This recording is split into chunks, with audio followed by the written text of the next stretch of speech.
Rakim is in the building. What up, Ra? Hey, peace. Who care? God MC, bro? Man. Hey, fella, man. Happy birthday, baby. You're good looking, man. Many more, bro. Many more, man. I heard you were with Eminem, like just shopping, buying all kinds of rap books and fucking records and shit. Yeah, you know what I mean? Just doing what we do, man. You know what I mean? You know, matter of fact, I got a book coming out, man. Came out on the 24th, man. Yeah. So, yeah, man. Speaking of books, just... you know, trying to keep things moving and keep the information out there for everybody. This was like how many years it took you to? Because you know people have been begging you to put this out forever. Yeah, man, and it's funny, man. I never thought I was interesting enough to do a book. I used to be like, well, what am I telling him? Are you kidding me? I'm too laid back. You know what I mean? I'm too laid back. Like I used to be like, what am I telling him, man? But yeah, man. What we did is I found a way to make it interesting. Instead of, it being so much about my life, it's more about my career and inspiring, artists, whether they rappers, DJs, if they paint, if they athletes, whatever it is, all walks of life. Just to inspire people, man, and hopefully they can be the best they can be. You're like a product of the Nation of Islam, which is crazy. Like yes, sir. You had a crazy, wild, young teenage life, but then a religion changed the way you transformed yourself. Just like Muhammad Ali, a couple other like legends out there. Yes, sir. I don't see that going on these days, where a religion would like take kids out of like that's so true, man. That's so true. We missing that, man, and our generation coming up.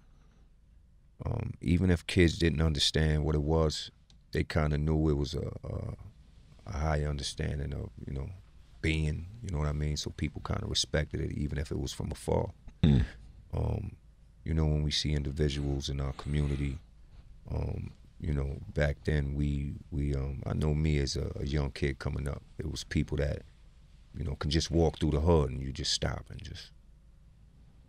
You know what I mean? And to this day, I think that's kind of missing. Like the elders are letting the younger kids just kind of dictate, what's going on without, intervening. You couldn't do nothing in my hood back in the day if you was a young cat doing something stupid and an elder not intervene, even if it was like, yo, shorty, man, what are you doing? You know what I mean? And that might not register while you standing in that moment, but you might go home later on and you'll keep hearing, this brother say, yo, shorty, what are you doing? What are you doing? What are you doing? You know what I mean? So we need that in the hood, man. We need the older brothers and older sisters, man, to keep a watch on the hood. What did they tell you though? Did they smack you up like you? Almost, man. Yo, get off the block, shorty. What shit? Yeah, I wish I could curse. You know what I mean? You can curse. Eminem channel. Yeah, you can curse all you want. It's like, shorty, man. Get the fuck off the corner, man. Put that shit away. Who gave you that? You know what I mean? That's crazy. And, yes. It's not like now where everybody's like, oh my god, social media is just creating like this illusion of fake gangsterism. Like, because even back then, like watching your videos, watching even you, even though I didn't know you. You weren't putting it out there like street, like secrets and the way street life was, people killing each other and all that. Like, you guys were serious back then. Like, was Eric B always tough like that? Like, the people ask you that all the time. Eric B. I was scared of that motherfucker, man. That was his job, to just look tough behind the tables, man. But yeah, man, it was like we kind of, that era we came up with. We adopted the persona of the streets, you know what I mean? We tried to paint it, in our music. We tried to look like it with the way we dress. Especially if you got shows to do. Like if you go to like upstate, you go down south, like you're constantly touring. Yeah. People got to think twice about, I don't think I should fuck with Rakim. You know what I mean? And then the rumors was out there too. Yeah, we made sure, man, like, not to brag on it, man, but yes, we was rolling real heavy, to the point where I didn't really glorify. You didn't need to. You know what I mean? What was going on in the street and the people that I was hanging out with, because it was serious. That could have affected, their freedom and mine. Did you start the 30 guys and one guy rapper? Like you bring the 30, like, because Wu-Tang came in with the 100 niggas and shit. Yeah, we used to come through deep, and you know, shit was 150 clear. Brothers coming through to get in the back door. They used to be like, "Yo, are you kidding? How many's with you?"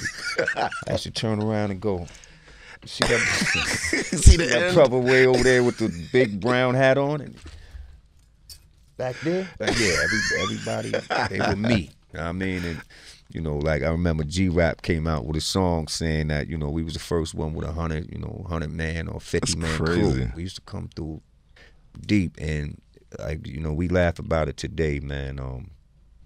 I was real lucky to not get in no real trouble. Having all them, you know, brothers with me, man. You know, something can happen in an instant, man. So I was real lucky, man, to be able to enjoy myself like that and still not getting in no major trouble and not getting none of my people in no major trouble.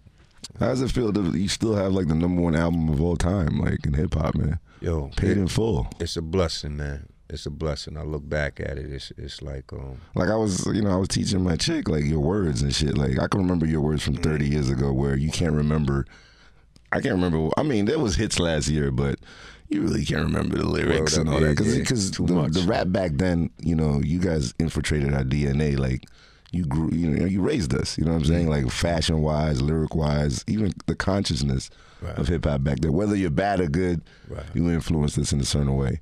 But the lyrics from 30 years ago, whether, I mean, come on, like who does that? Yeah, timeless. That's a blessing, man. You know, I was always trying. You know, I'll be lying if I say I didn't, but I was always trying to. I guess you could say push the envelope, man, and you know, hit a nerve. I was always striving to, you know, be better. You know, every time I sat down, it always seemed like it was a challenge.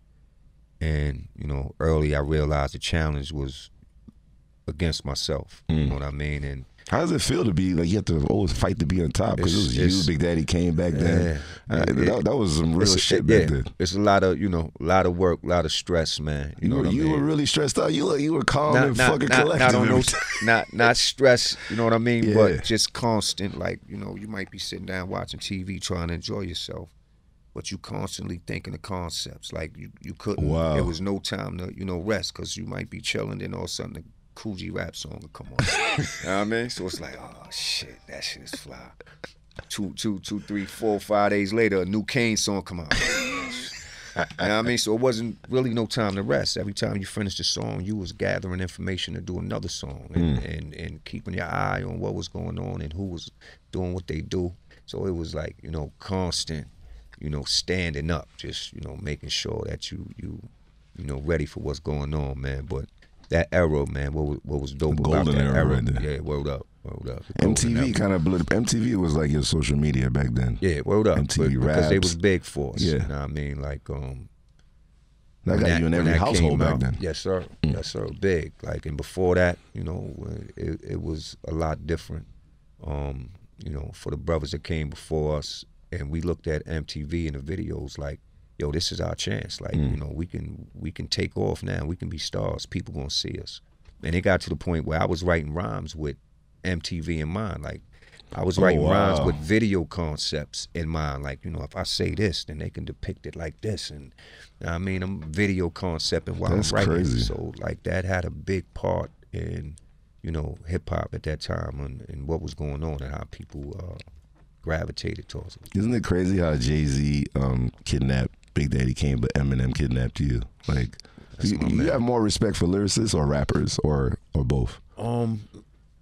Depends on, you know, the artist. Like, you got some rappers that, you know, just make dope songs. You know what I mean? And then, you know, of course, you got lyricists that you know, make us, you know, rewind the song or you know. But yeah, man, it's like I'm still a fan of hip hop. Like, and you're colorblind too. Like, you're just about the lyrics. Word is born. Like, you know, it can be, you know, male, female, white, black. I just, you know, I know it when I hear it, man, and I love it. You know, love to hear it, man. And you know, people pushing the envelope and keeping the genre alive.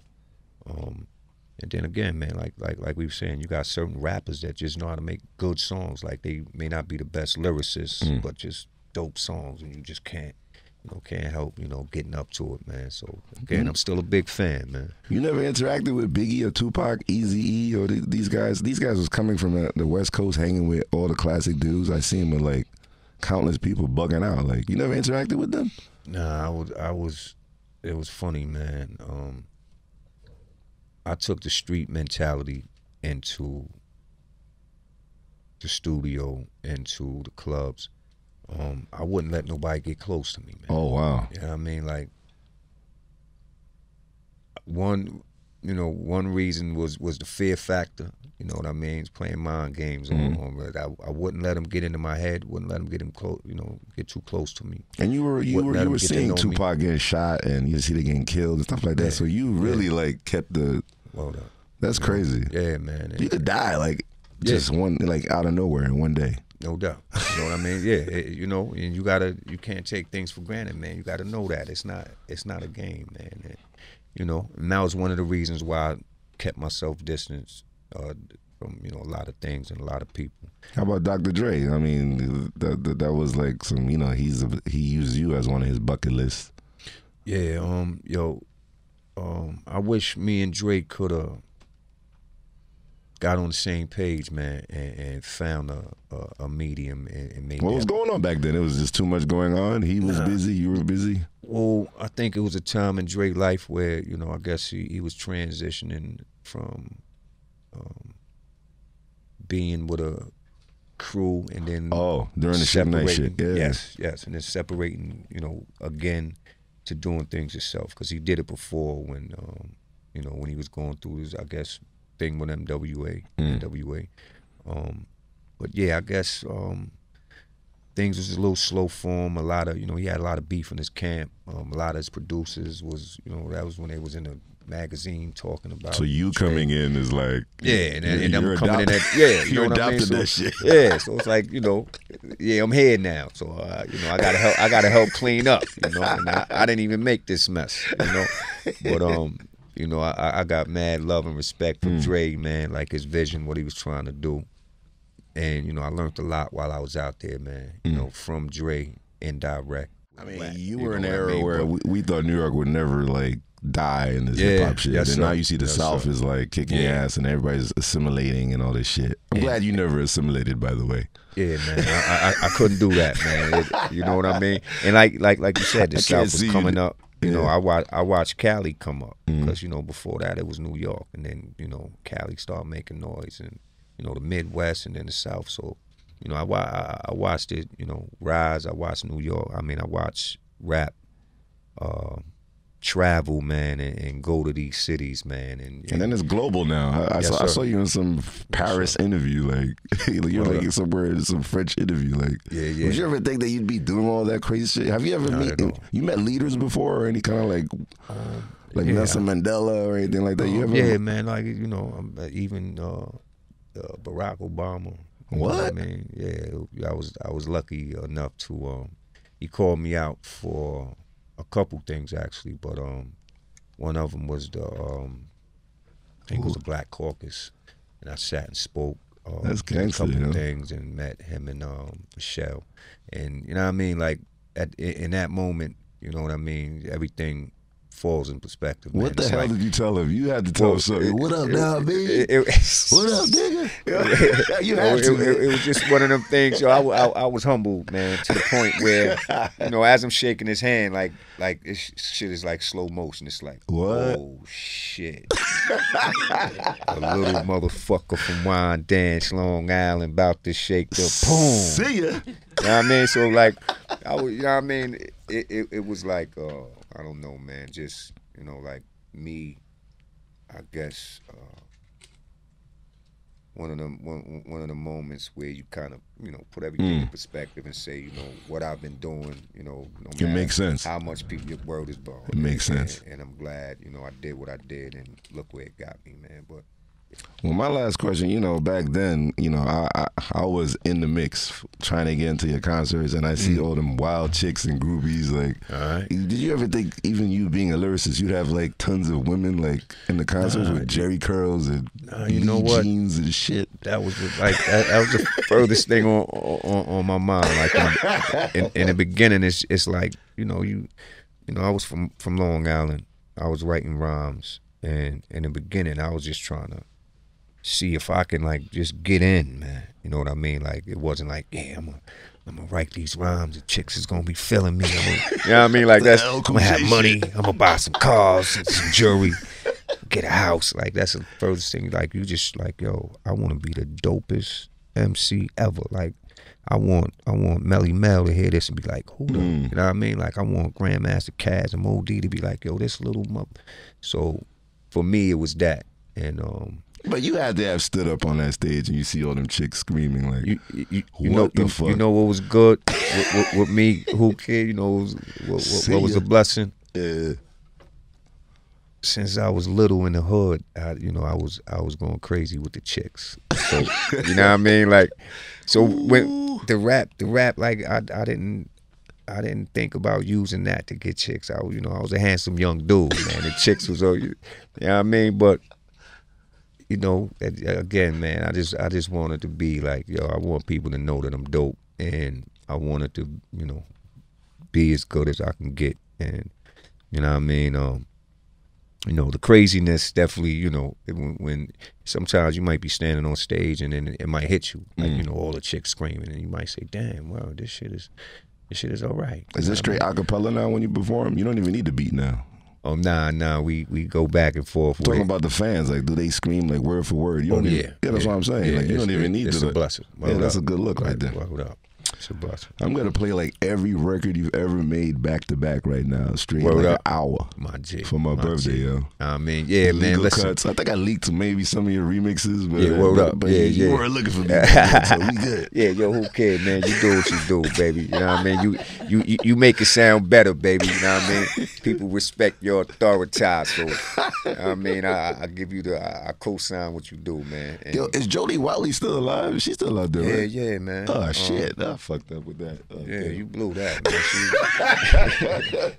Jody, peace, Jody Watley, man. Jody was like when I met her, man, from like, you know, day one, man, she was like down to earth, you know, cool as hell, and you know, made me like, I went out to Cali to do the Friends joint at her studio, and as soon as I got there, man, she made me feel comfortable and just cool person, like you know, knew her all your life. So big up, Jody. Word up. You get back in the studio, holler at your boy. Well, this is everywhere. Sweat the Technique, and it's everywhere, right? Yes, sir. You know, Yes. Is the audio book out too? Yes. Okay, so I'm gonna read this on my flight to Dubai. Thanks to you, I'm on my way to Dubai. You gave us the opening lane to broadcast hip hop everywhere. Bless.